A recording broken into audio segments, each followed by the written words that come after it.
അസ്സലാമു അലൈക്കും. അബ്ദുള്ള കാസർഗോഡാണ്. സുഹൃത്തുക്കളെ, കാണുന്നവരോട് എനിക്ക് പറയാനുള്ളത്, ഇത് നമ്മളെ കോഴിക്കോട് നിന്ന് സമസ്തയുടെ general secretary MT Abdulla Musliyar ഒരു പ്രസ്താവന കൊണ്ടുവന്നു. അതായത് ശരീഅത്തിന് വിരുദ്ധമായി മഹല്ലുകൾ പ്രവർത്തിക്കരുത്. MT അബ്ദുള്ള മുസ്ലിയാർ എന്നിട്ട് പറയുന്നത്, മുൻകാലങ്ങളിൽ മുസ്ലിങ്ങൾക്ക്, പണ്ഡിതന്മാർക്ക്, കാളിമാർക്കൊക്കെ വലിയ നിലയൊക്കെ ഉണ്ടായിരുന്നു നിയമത്തിൻ്റെ മുമ്പിലൊക്കെ. അതൊക്കെ ഇപ്പോൾ നഷ്ടപ്പെട്ടു പോയി. ഇനി വീണ്ടും അത് തിരിച്ചിട്ട് നിയമപരമായിട്ട് തിരിച്ചെടുക്കും എന്നുള്ളൊരു പ്രസ്താവനയാണ് കണ്ടതിൻ്റെ അതിന് മറുപടി, അതേ സ്പോട്ടിന് മറുപടി വരുമ്പോൾ അതിൻ്റെ ഗൗരവം മനസ്സിലാവുള്ളൂ. അപ്പോൾ ഇത് ഞാനാരും വിമർശിക്കാനും ആരെങ്കിലും പരിഹസിക്കാനും പറയുന്നില്ല സുഹൃത്തുക്കളെ. നിങ്ങൾക്ക് വേണമെങ്കിൽ ഇഷ്ടമുണ്ടെങ്കിൽ സ്വീകരിക്കാം, അല്ലെങ്കിൽ തള്ളിക്കളയാം. പക്ഷേ ഈ വീഡിയോ നിങ്ങൾ തികച്ചും ഒന്ന് കാണണം. കാരണം ഇതിൽ പറഞ്ഞത് വെച്ചെങ്കിൽ മഹലുകാരുടെ പിഴവ് എന്നുള്ളതാണ് ഈ പറഞ്ഞതിൻ്റെ അർത്ഥം. മഹല് പിഴച്ചിട്ടുണ്ട്, അങ്ങനെയാണ് നമ്മളൊക്കെ ഇങ്ങനെ ആയിട്ടുള്ളതെന്ന്.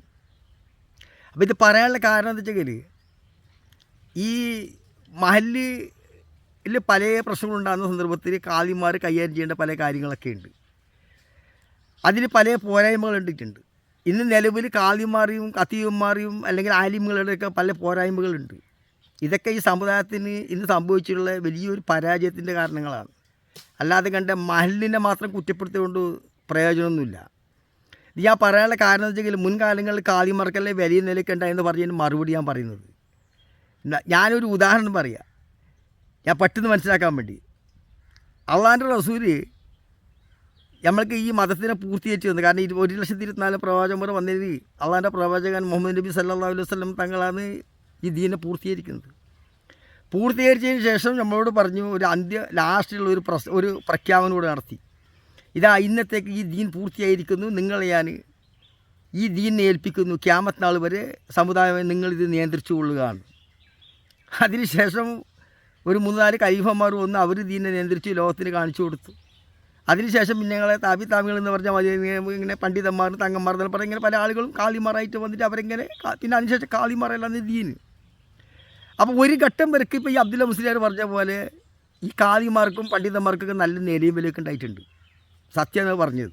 അത് എവിടെ പേച്ചു നമ്മൾ നോക്കണം. ഞാൻ അടുത്ത് പറയാം ഉദാഹരണം. ഞാനൊരു ഉദാഹരണം പറഞ്ഞത് എൻ്റെ നാട്ടിലെ കഥ.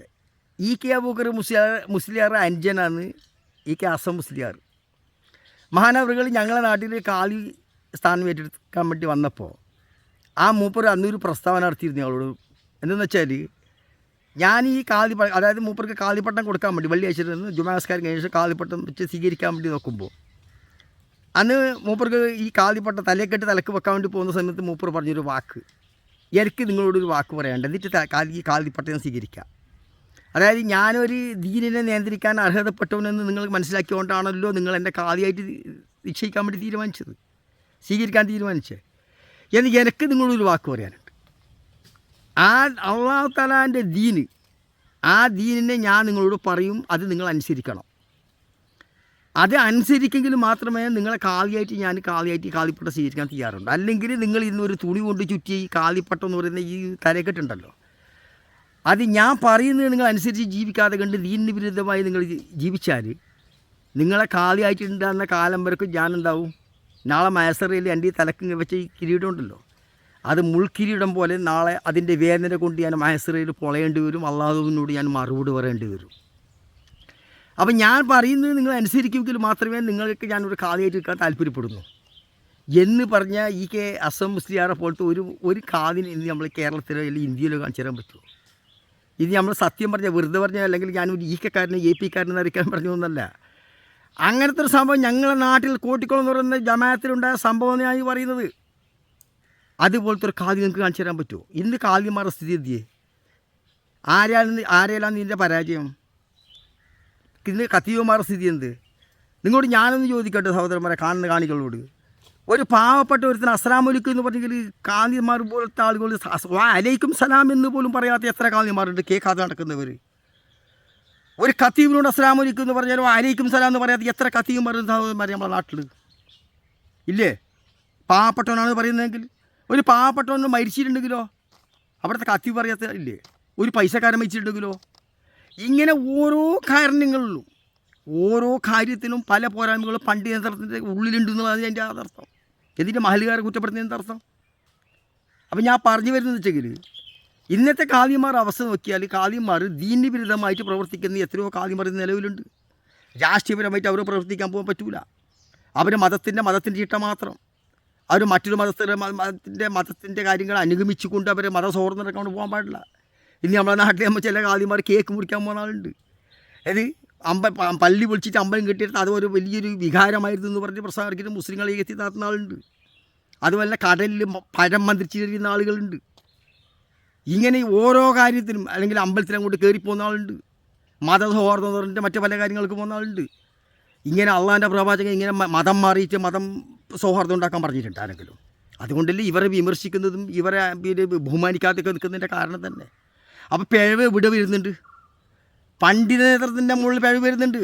ഇന്ന് ഫിത്തിനാക്കാതെ എത്ര പണ്ഡിതന്മാരുണ്ട് നമ്മളിവിടെ.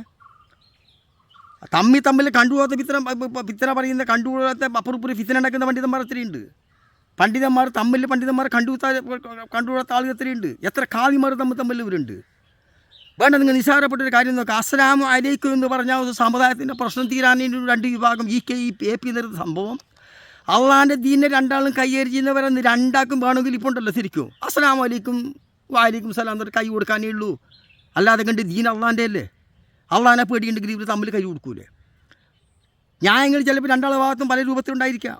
ഈ സമുദായത്തിൻ്റെ ഇടയിലുള്ള ചിത്രതകളില്ലാണ്ടിരിക്കാൻ, തമ്മിൽ അടിപിടി ഇല്ലാണ്ടിരിക്കാൻ, തമ്മിൽ പള്ളി വിളിക്കുന്നില്ലാക്കാൻ, തമ്മിൽ മദ്രസ ഇല്ലാതിരിക്കാൻ ആക്കുന്നതിന് ഇങ്ങനെ ഒരുപാട് കാര്യങ്ങൾ ഇന്ന് ഈ സമുദായത്തിലുണ്ട്. ഇതിൻ്റെ നേതൃത്വത്തിൽ തലപ്പത്തിരിക്കുന്നത് എല്ലാ വിധത്തിൽ ഏത് വിഭാഗത്തിലായാലും പണ്ഡിതന്മാരല്ലേ.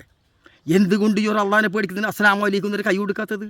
അപ്പോൾ അതല്ല, ഇവർക്ക് അള്ളാനെ പേടിയില്ല എന്നുള്ളതാണ് യാഥാർത്ഥ്യം. ഒരുപാട് പണ്ഡിതന്മാരും ഒരുപാട് കാളിമാർ ഇന്നത്തെ അവസ്ഥ വെച്ചെങ്കിൽ ഈ സാധാരണ പോലത്തെ നമ്മളെ പോലത്തെ പാടന്മാർക്ക് പേടിയുള്ള ഇത്ര പേടി അവർക്ക് പേടിയില്ല. പിന്നെ ചില ആൾ പറയും സെയ്തന്മാരെ പറയാൻ പാടില്ല, സെയ്തന്മാരെ പറഞ്ഞാൽ വലിയ കുറ്റക്കാരായി പോകും. സെയ്തന്മാർ അങ്ങനെ എന്ത് സെയ്തന്മാരെ പറഞ്ഞെങ്കിൽ ഇനി സെയ്യതായിപ്പോയി, ഇനി തങ്ങന്മാരായിപ്പോയി, ഓർക്കെന്ത് തെറ്റിയാണ് ഇസ്ലാമിക നിയമം ഉണ്ടാ. ഇവിടെ നിയമമാർക്കും വേറെ വേറെ ഉണ്ടാ. അപ്പോൾ അതല്ല, പണ്ഡിതന്മാരുടെ ഇടയിൽ, അതായത് കാളിമാരുടെ ഇടയിൽ, ആലിമുകളുടെ ഇടയിൽ, അറിവുള്ളവരുടെ ഇടയിൽ, അവരുടെ ഇടയിൽ ഫിത്തിനും ഫസാദും ഇന്ന് അവർക്കുള്ള അത്ര അസൂയ ആയിരിക്കില്ല എന്നുള്ളതാണ് യാഥാർത്ഥ്യം. അപ്പോൾ പണ്ഡിതന്മാരുടെ ഇടയിലുണ്ടാകുന്ന പ്രശ്നങ്ങൾ അത് പരിഹരിക്കാതെ കണ്ട് മഹല്ലുകാരെ കുറ്റപ്പെടുത്തിയതുകൊണ്ടാണ് ഞാൻ ഈ വീഡിയോ എടുക്കുന്നതിൻ്റെ കാരണം മഹല്ലുകാരെന്ത് പേശി അസ്സലാമു അലൈക്കും എന്ന് പറഞ്ഞെങ്കിലും മറുപടി പറയാത്ത എത്ര കാവ്യന്മാരുണ്ട്. പാവപ്പെട്ടവരുടെ കൈ കാണിച്ചെങ്കിൽ കൈ കൊടുക്കുന്നില്ലല്ലോ.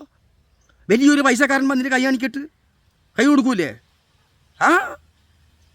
ഇങ്ങനെ പോരായ്മകൾ പലതുണ്ട് സഹോദരന്മാരെ. അപ്പോൾ അതുകൊണ്ട് എനിക്ക് MT അബ്ദുൽ മുസ്ലിം അവർ പറയേണ്ടത്, പണ്ഡിത നേതൃത്വം തലപ്പത്തുള്ളവർ നേരെ ജീവിച്ചിട്ട് ഈ സമുദായത്തിനെ പറയിപ്പിക്കാതെ കണ്ട് ഈ സമുദായത്തിന് സേവനം ചെയ്തുകൊണ്ട് അള്ളാഹു തആല ഭയന്നുകൊണ്ട് തലപ്പത്തുള്ളവർ ജീവിച്ചാൽ അതിൻ്റെ അനുയായികളെ ജീവിക്കുന്നവരും ജീവിക്കും.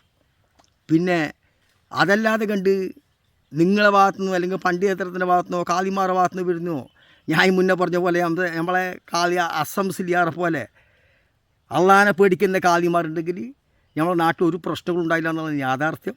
അതുകൊണ്ട് എല്ലാവരും തെറ്റിതിരുത്തിക്കൊണ്ട് ഈ സമുദായത്തെ സേവിക്കാൻ നല്ല മനസ്സ് വെച്ചുകൊണ്ട് അള്ളാനെ ഭയന്നുകൊണ്ട് നമ്മളെ പണ്ഡിത നേതൃത്വത്തിനും കാളിമാർക്കുള്ള തൗഫീക്ക് ചെയ്യട്ടെ എന്ന് പ്രാർത്ഥിച്ചുകൊണ്ട് ഞാൻ ആരും കുറ്റപ്പെടുത്തുന്നതല്ല. എന്തെങ്കിലും തെറ്റുകുറ്റങ്ങൾ ക്ഷമിക്കണം. അടുത്ത വിളിക്കുന്നവർക്ക് അസ്സലാമു അലൈക്കും.